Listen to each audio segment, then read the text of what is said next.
All right. Welcome, everybody, and welcome to another new episode of How I Met Your Mortgage. Happy New Year. This is episode 1, season 5 for us. We've been doing this quite a long time. As always, I am your host, Adam Smith, with Just the Tips Coaching, and with me pretty much as always, in fact, probably on the show even more often than I am now, is our marketing director, Jen Wayboer. It is morning in Denver. It Good morning, is. Jen. Good morning, and I'm kicking you off the show next week. You're Just a kicking. Oh, I'm reminder. not even going to be on the show next week. There's a good No. example. All right. And we've got a really cool and unique and quirky guest for you guys today. One of our good friends and colleagues, Rob Tait. Good morning, Robert.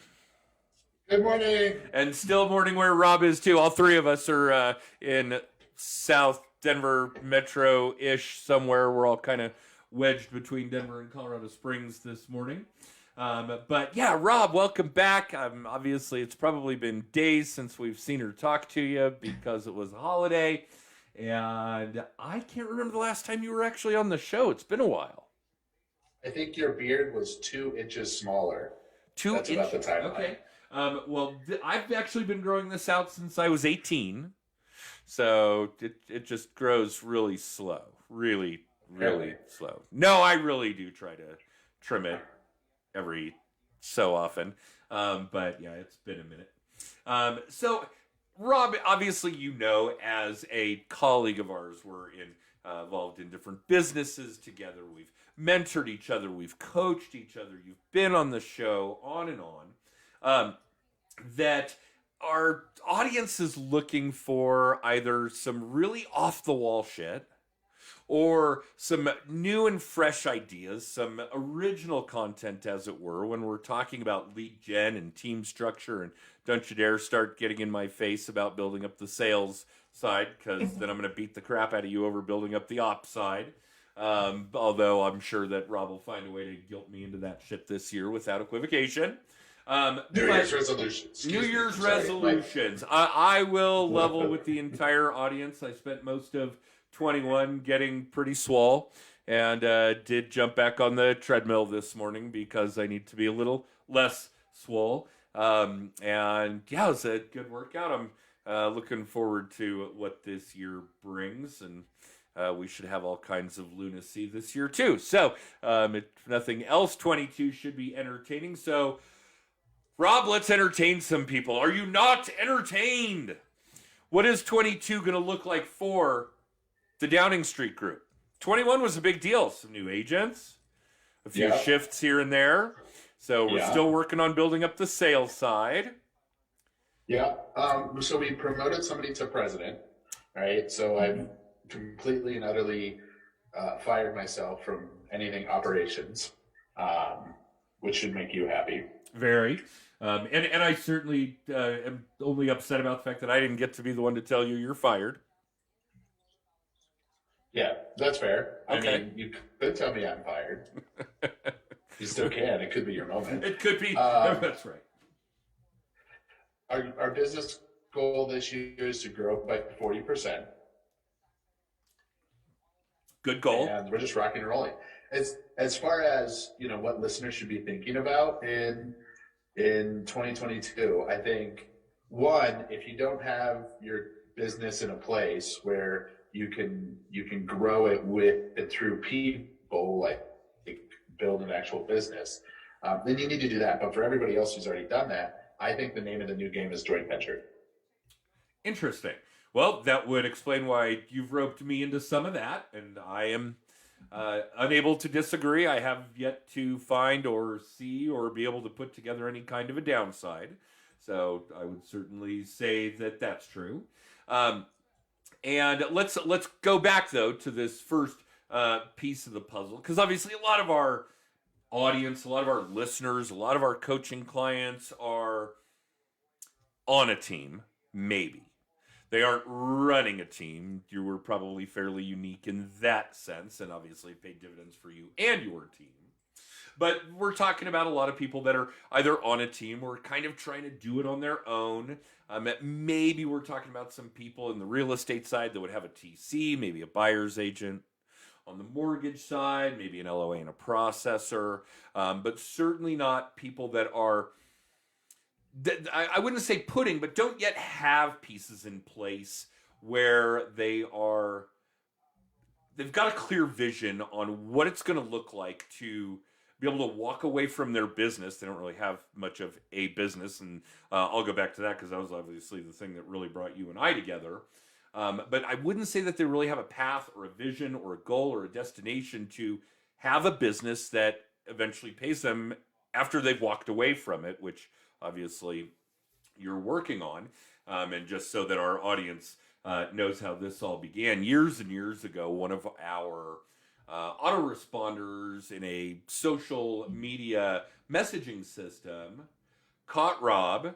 I think it was Facebook. He invited me to like his business page. And the autoresponder was, hey, yeah, I'd love to do that. Let's get together and talk about your business. And we did. And Rob immediately flipped the tables on me and wanted to talk about my business because this is who he is. And the most relevant thing I think you said to me was, when I was done explaining how I spend my days, was that you don't have a business, you have a job. What happens if you don't get up every morning and pick up the phone and do your social media and make videos and generate leads? I was like, yeah, well, eventually the traction loses a couple of years down the road. It's probably down to zero, and there's no such thing. And you said, right. You have a job. You got to get up every morning and do your job, which is the difference between that and owning a business. So very, very eye-opening, and certainly started us all down a path of how do we do that? How do we really build a business that's eventually going to provide us an opportunity to walk away while it still pays us? Okay, and obviously we've talked a lot about these two sides. I've even already given you some shit about it this morning when we talk about building sales versus building ops. They both have to be done in conjunction. It has to be step by step. We're climbing rungs of both ladders at the same time, as it were, in order to make that work. And obviously you've focused an awful lot on that in the last couple of years. When was your departure from your previous company to EV? I think we're rounding about 2 years on that mark. And I would say that that's probably a reasonable time frame for how you've been laser focused on that process rather than just building teams for other companies, which you've got a robust history of, but actually building up a team of your own, building up your own businesses, plural now, so that you can watch them work while you don't.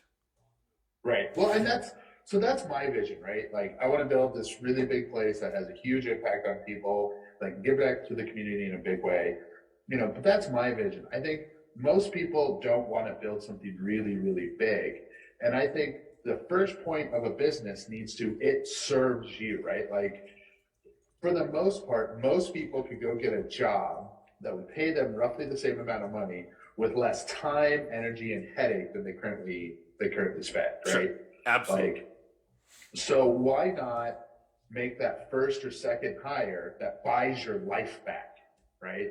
Like, for 4 or 5K a month, at least in our area, you can buy a good section of your life back, right? Oh, sure. 20, 30, 40 hours a week. Absolutely. Yeah. And not only that, you send away the stuff you don't like. Like, one of your favorite lines to me was, I don't like to tell people no, I hire people to tell them no. Right. Like, you get to do the stuff you don't want to do. Or well, you get to hand that off. There's certainly unless it happens to be ridiculously high dollar activity. But yes, I think the goal is to only do things that you love to do or make you a ton of money. Right. And that could be a different spectrum for different people. Jen likes doing shit that I don't like doing, and vice versa. Jen's not real big on the video editing. I still love it. I don't do it anymore. I farmed that out, as you know, to our shared colleague. Hi, Julie. Hope you're seeing this. We know you did a good job promoting this for Rob, so yeah. But yeah, so it's just different strokes for different folks. But yeah, I think if it's not something you love to do or pays you a ton of money, pay someone else to do it. Yeah.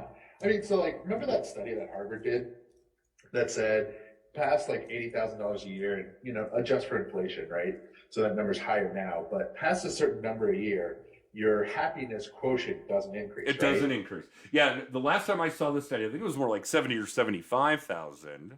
And yeah, actually remember that being required reading for a conference I attended in Philly years ago. Unfortunately for me, I pushed off all that required reading until the flight to Philadelphia. But yeah, it's insane. Making $1 million a year isn't going to make you any happier than making $100,000 a year. So make your $100,000 and spend some money on buying your life back. Right. And I think part of like that study didn't take into account how people spent their money, right? Of course. I think if you made $150 and you spent half of that buying cool sections of your life back, like I hate laundry, I won't do it, I pay for that, right? Like I think more money can lead to more happiness if you spend it right. True. Okay, and we're obviously not referring to hookers and blow. No, I mean, that's the dumbest way to spend money. Okay. For sure. So what is it for you? I mean, for me, like, I get a huge amount of happiness by building something that I think will survive me, that builds something that I think will have an impact on my industry. I think my industry is wrought with people who don't really care about service, don't really understand who the client is, et cetera. Like, we all know the bad realtor, right? Like, there's 10 of them out there. And so I love impacting my industry. I love impacting my community. I love building people up. Like, for me, it's not about the money. For me, it's the things I'm doing with the greater resources, but find out what you really love and make your business serve you. I mean, I think that's the biggest point here is your business needs to serve you, not you it. Yeah, there's certainly some truth to that. And now we're talking about far more intrinsic rewards. And I think this is probably part of the reason you and I are such good friends is that we kind of have a similar mindset of this. It's never really been about the money. Yeah, I need to pay my bills. Yeah. We need to send the kids to college, that kind of stuff. But I'm totally comfortable with the fact that I'm never going to own a jet or a yacht or, these kinds of things. I don't need to be Cardone. I don't need to be Robbins, right? I'm completely comfortable with having a comfortable lifestyle, but if it came down to it right now where, we had a methodology, and we do, if we had a methodology where I could bump up another 5 to 10 transactions a month, that money would immediately go towards giving another person a job. Not, me improving my quality of life to some degree that isn't really going to give me any emotional satisfaction, any intrinsic satisfaction. It's not going to make me a happier person. Neither would owning a yacht or a jet. To me, that seems like a lot of headache and cost and maintenance, etc. But I do think that, people walk this line in a ton of different ways. And I think you and I just happen to be very similar in that line. We would rather make an impact. I would rather have a ton of people at my funeral than a ton of people on my yacht. I want to know that I made an impact in a great number of lives, as many as possible, than, be, tooling around the country in my own jet airplane. Well, I think, Adam, a large difference between like you and I and a lot of our peers, whether they're mortgage, real estate, or whatever, is that you and I are clear why we're doing what we're doing. I think most people are really clear that they're doing what they're doing, but they're not clear why in the world are they doing this for, right? Because the for creates the how. Okay. And you're obviously talking about something then bigger than my why. Obviously, we see that shit all over social media all the time. What's your why? Yeah. Okay. What's your big why? Yada yada. Really, they're just talking motivation, right? Like, a motivation is created, right? It doesn't wake up in the morning and go, "Hi, I'm an intrinsic good.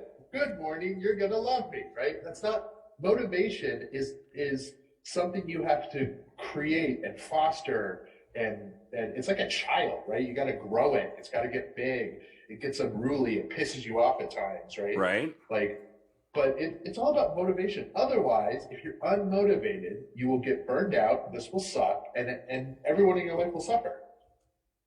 That's well said, and very, very true. Yes, you will get burned out. Boy, I'll tell you what, if you are in this game, if you're in real estate, if you're in mortgages, if you're in insurance, if you're in financial planning, whatever the case may be, and you still have this general authentic aura of understanding your motivators, understanding what it takes to not be burned out, to continue ahead, to further that build of whatever your goals end result should be over the last couple of years, then you're winning. I can't imagine how many people in these particular lines of work are absolutely fried after the last couple of years. Yeah, I mean, you're not fried. No, oh God, no, I love what I'm doing. Yeah. Other than the treadmill, but otherwise, yeah. And the beard game's going strong. Yeah, we're not, we do high volume of business. We've suffered through and pivoted and been in the industry as much as anyone else really say they can. Why aren't we burned out? Why aren't we super tired? Why aren't we going blah, blah, blah?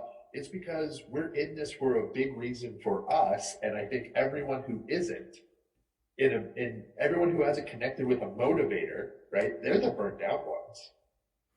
Yeah, there could be some serious legitimacy to that.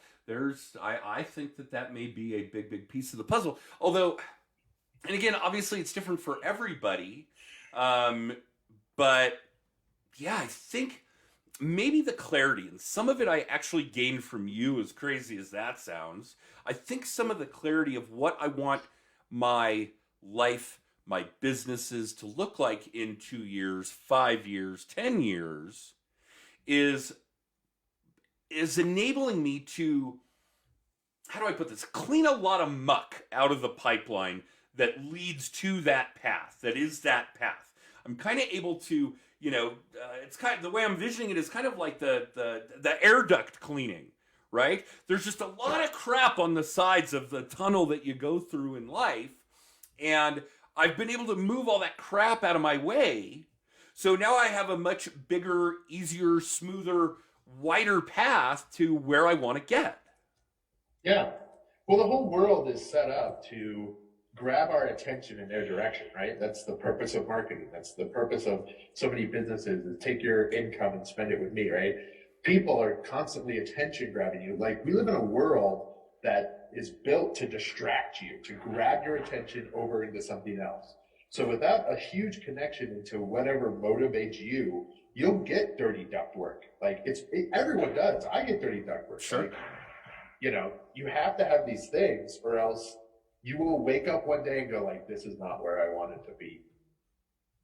Yeah, I would certainly agree with that. And yeah, I can certainly recognize where it comes in and how it gets out when we're talking about the ductwork getting clogged up and getting cleaned out. But yeah, a lot of that filth, a lot of that dirt certainly comes from that arena.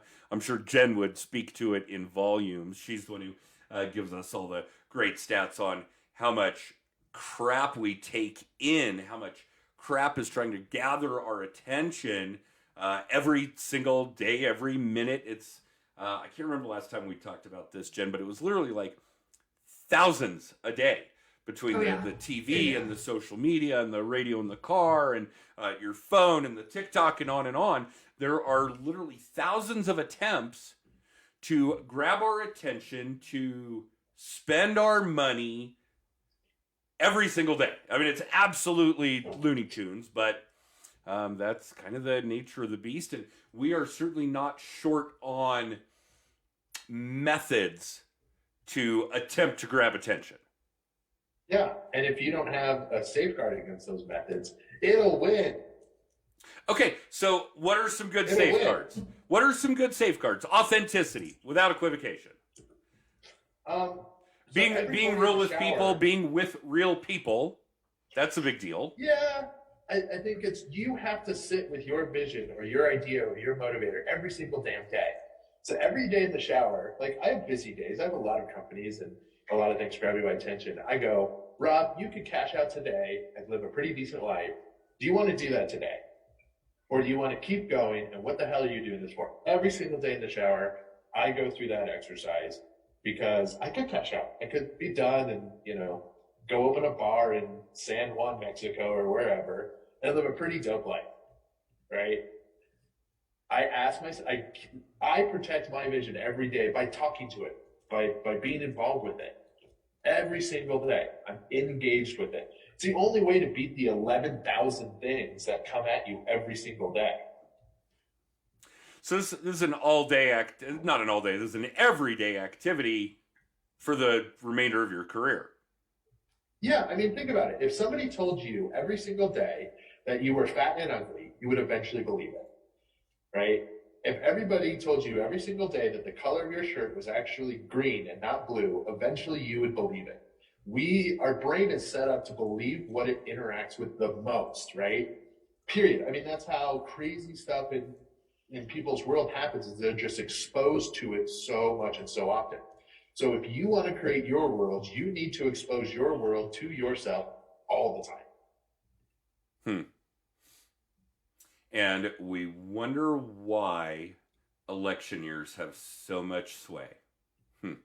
Why the advertising is so valuable. Oh, yeah. They spend oogles of money on it and blast you with it. Blast you. To the point where you legitimately believe your candidate's opposition is a serial killing baby rapist. Yeah. Right. Like, what is it? 25% of either side literally think the other side is the devil incarnate. Absolutely. Brought to you by Satan himself. That's right. And your shirt is green, not blue. Absolutely. Very interesting stuff. So, Jen, you've certainly got some feedback on this, some input. You're the one that gives us all our numbers and stats and what kind of shit we're seeing and what kind of volume from media, TV, radio, internet, social media, on and on.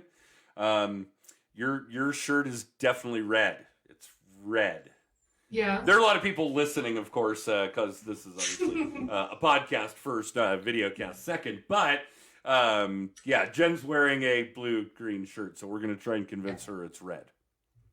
I mean, if anyone's going to convince me, it'd be the two of you. Let's be real. Yeah, there's probably some Actually, if you stare at the sun, Jen, and then look at your shirt, I bet you it'll be red. Or you've burned your eyes out. One or the other. One or the other. Yeah. I always But go you back thought to about it. Do you hear that hesitation? I did. I mean, we're I did. working on it. I always go back to what Antoine talked about at Mile High Mastermind 2 years ago, what he's talked about on our podcast, that he doesn't watch the news. And I think we've all really taken that to heart. You have to stay aware of what's going on in the world, but instead of becoming so entrenched in it that you can't see anything else anymore. And it's the same with your business. You have to be able to look at it from all aspects and not get so entrenched in the crap that you don't know which way to go. So I always come back to what Antoine said, and I haven't turned on the news since we met Antoine, I don't think. Well, certainly not since that mastermind event. That was 2020. That was September of 2020. Yes. Yeah. Every now and then, maybe one morning a week, I put on some news podcasts, Tech Check, that kind of thing, Reuters, whatever I'm getting fed through Google. I'll do that in the car. But yeah, Antoine was spot on. I would say that made an enormous impact in my thought pattern, my time spend, on and on, right along the lines of why the guy at the guy that does marketing for Lamborghini said we don't do TV ads because our buyers don't watch TV. Right.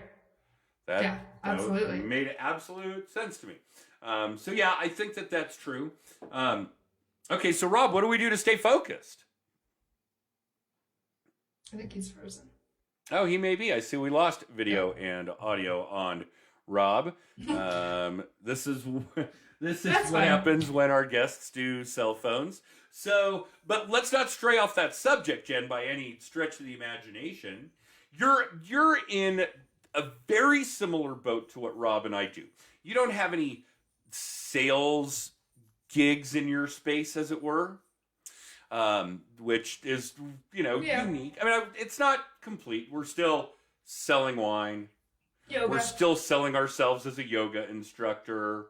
Those kinds of things. It's a different space. Totally. It's a different Very level. different. Okay. But there are certainly things that you are doing to keep yourself on track. Yeah, I mean, the biggest thing we talk about with our coaching clients is calendar blocking. I mean, I won't lie, I still like my to-do lists because I love checking things off to-do lists. But is that what the you're to-do using list, that silly pad I bought you for? It is one thing that Are I'm you using making it lists on Remarkable there? for. Okay. Yeah. Remarkable. Adam did give me a Remarkable for Christmas, and I love it. So I think, but calendar blocking, yes, I still make those lists, but then those lists become what's blocked into every day. And like Adam, you have your alarms go off, and those alarms don't get turned off until that task is done. Until it's done. And I think part of it, especially business owners, you have to make sure you're not scheduling too much of that to-do list in one day. Be a little bit more mindful of what's reasonable to get done in a day, again, so you don't get burnt out. But that also leads into a great way of finding those tasks you don't want to do that you should hire someone to do. Because what are you snoozing over and over and over because you just don't want to do it? Oh, we're not eating the frogs. Right, absolutely. But that's great stuff to put off on that first assistant, or look for the assistant that will enjoy those tasks. I did see, and I think. Go ahead, Rob. Oh, go ahead. No, please. So I think, you asked like, what is new for 2022, et cetera. And I know like mindset, motivation, all that kind of stuff, isn't new. But I think if you don't have the bug, try that on for size, because I think the motivation, I think that you stoking a fire inside of yourself will create your systems of time blocking, will create your systems of, whatever works for you to accomplish that, right? The systems will be the result of the motivation. I think the reason people fail at time blocking or lead generating or eating the frog or any of those stuff that they just like don't naturally like to do is because they lack a good reason to. Interesting. Okay, I like that too. Yeah, there's a lot of legitimacy to both of those concepts. And God, what did I see this morning that really grabbed my attention? It was something to the effect of basically how to ease into a new year. And part of it, like Jen said, was not, biting off more than you can chew. Make sure your list of tasks isn't something you cannot accomplish. That was a big one.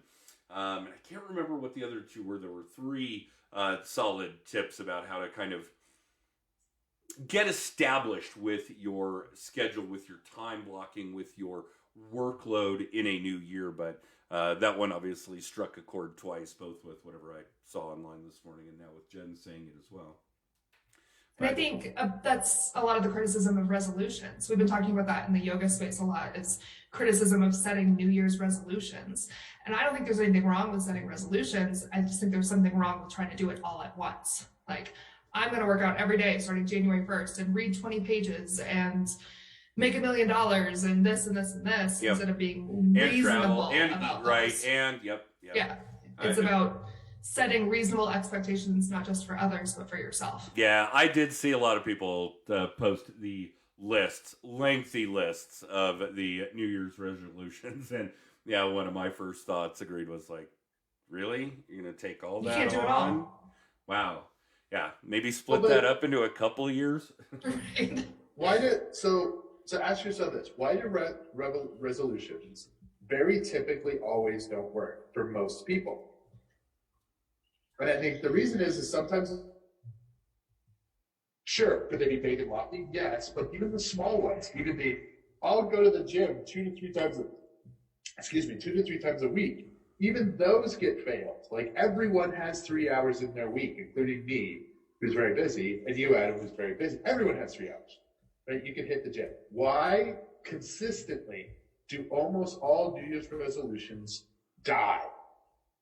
And I think it's because, unless you want to venture an answer, I think it's because the fact that it's a resolution isn't a big enough reason to change. Huh. That could be. You I've need just been in the bigger mindset that motivator. if I don't do it, I can recycle it next year. That's a good idea. Same resolution for the last 20 years. So nice and easy. Yeah, you get the same Facebook meme. It's perfect. That's right. Absolutely.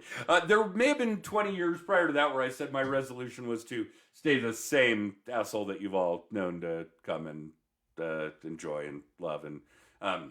But yeah, that seemed a little too much of a cop-out. How about that? I mean, I think it's based on where the decision comes from is what creates the lasting change or not, right? So in resolutions, the decision is coming from, hell, it's a thing that we kind of say we do every single year, so I'll throw my thing in there too, right? And that's not a big enough motivator. That's not a big enough reason to actually go and change important things of your life. No, because in order for it to actually be the long-lasting change, and for me, work-related stuff is really easy.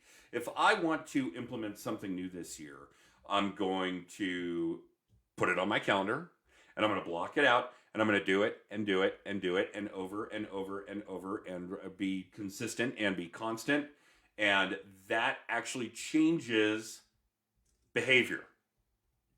Yeah. And if we're not willing to do that, if we're not actually willing to change behavior, then yeah, it's just a resolution. Well, and it's just anything. If you're not willing to change behavior, your business isn't going to get better. Your family's going to stay the exact same it is. Your kids are going to turn out just how they are now. Your bank account is going to look pretty much the same next year, right? Like, if you don't do something different, and different isn't bad, but if you don't grow, you're going to get the exact same thing. Oh, like the age-old definition of insanity. Right. Like, the reason that I still have the 16% body fat or 17% body fat is because I failed to grow or change that at all. It's really easy. It's not a weird thing. Yep, agreed. All right. Guys, we could probably go on about resolutions, behavior change, blocking out your work, being constant and consistent for several hours every time we have Rob on the show, but unfortunately we won't have time to do that. So let's certainly get Rob booked for another episode. Maybe we can find him in front of a computer next time so he isn't dropping in and out on us, making us ad-lib some frickin' conversation while he's reconnecting, that kind of thing. They turned off all the power in my house. I had to leave, and my new house has absolutely no cell reception. Oh, that's right. Yeah, that's right. You're now way down south here with the rest of us suburbanites. Very cool. I'm a burb. I don't know what this means. I know.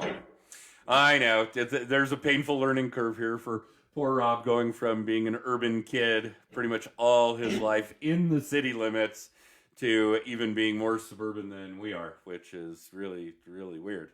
We're still struggling to picture you that way too. I promise. Yes. I haven't even been to my basement. I'm told I have one. Don't get lost. Yeah, well, it's probably like a 3-day hike. So, right. It is. Yeah. The old house was probably 1,800 feet, and you're now in 8,000 feet. So yeah. There's going to be quite a bit of change there. Same. Yeah. All right. So thank you all. And gosh, we got all kinds of great feedback today that we totally ignored. Erica, good morning. Dante, good to hear from you. Hopefully Dante is taking this episode to heart. He needs some constancy and consistency with that business stuff for sure too. So not that it isn't true for every single one of us. So yeah, hopefully we'll take all that to heart. Rob, good to see you, even if it's not in person, and even oddly enough that you're only a couple miles down the road now. This is really weird. I was trying to make it to internet. I'm like, I can get some. Where can I get some service? Yeah, well, be glad it's suburban and not rural. That's true. I mean, there's cows across my street. It feels rural. Pretty close. That would be pretty rural. Yeah, absolutely. My girlfriend's named them, which is weird because it's like naming your food. Yeah, I named them too. T-bone, flank, tomahawk. Yeah, absolutely. All right. Christmas, Thanksgiving. All right. Well, do say hello to Jacqueline and the cows for us. And yeah, we'll sign off here because we will ramble forever for our guests if we don't. Jen, why don't you take us home for the first episode of 2022? I keep forgetting it's 2022. 2022. I don't know. So if you are watching, you can see our lovely text code at the bottom. If you're listening, text TIPS, TIPS, to 63566 to literally find out everything you could possibly want to know, probably more than you want to know about Just the Tips coaching. Probably all more. of our probably more. All of our recent videos, our weekly little tips, episodes of the show. You can get a copy of Adam's book, Just the Tips. You can book a free hour of coaching with us. And because it is January, I am going to start planning Mile High Mastermind number 6 for this September, and Social Media Day Denver, date to be announced. We're figuring that one out still. But if you are interested in being a speaker or know anyone that I should talk to about being a speaker, please send them my way. Again, you can find all that info by texting TIPS to 63566. Next week, we are kicking Adam off the show. Ashley Miller and I will be back to talk all things marketing. Just the two of us. So that's always fun. Always a fun episode. Absolutely. Yeah, nothing like being booted, but it is always really good content. And Jen, maybe we should certainly let our audience know that Ashley is essentially a counterpart of yours for a colleague's business in California. Yes. So yeah, and the two of you have way more in common than you'll probably admit. Yes. Okay. That is very true. All right. Well, Rob, thank you again for doing this with us. It's always a valuable episode for us and certainly for our audience. And for those of you listening or watching, live or in syndication, thanks for tuning in. We will do this again Monday. And we do every Monday at 10:30 Mountain Time. And I don't know, Jen, we probably end up cranking out about, 45 episodes a year. We don't take all that much time off. So yeah, feel free to tune in then. And we will see you guys next time. Bye. Bye. Sign up for Just the Tips. Do it.